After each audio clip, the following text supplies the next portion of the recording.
আজকে আমাদের আপনারা সবাই দেখতে পাচ্ছেন টিটাগড় ব্যারাকপুর বিস্তীর্ণ অঞ্চল আজকে জলের তলায়। এগুলো রাস্তা না নদী না পুকুর বোঝা যাচ্ছে না।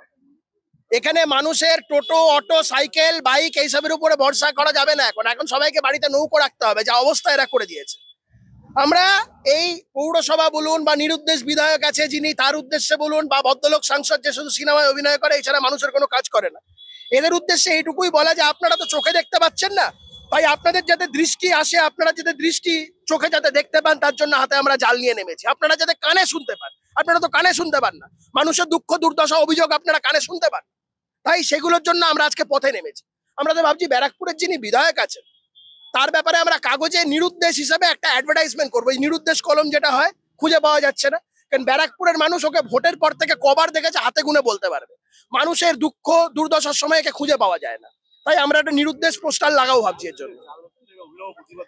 দেখুন, এটা তো আমরা বারবার করে বলছি, কারণ এই প্রশাসন বলুন পৌরসভা বলুন, কারোর মানুষের দুঃখ দুর্দশা নিয়ে ভাবার সময় নেই। তারা শুধু কাটমানি তোলা এইসব তুলতে ব্যস্ত। তাই মানুষের যে অভাব অভিযোগ সেটা আমরা ওদের সামনে তুলে ধরতে চাই। আমরা বলতে চাই যে মানুষ যন্ত্রণায় আছে, কষ্টে আছে, আপনারা অন্তত দেখুন। এই প্রতিবাদের মাধ্যমে আমরা মানুষের আওয়াজই তাদের কাছে তুলে দিতে চাই। আমরা ভারতীয় জনতা পার্টি, আমরা মানুষের দাবি নিয়ে কথা বলে এসেছি এবং আগামী দিনেও তাই বলবো।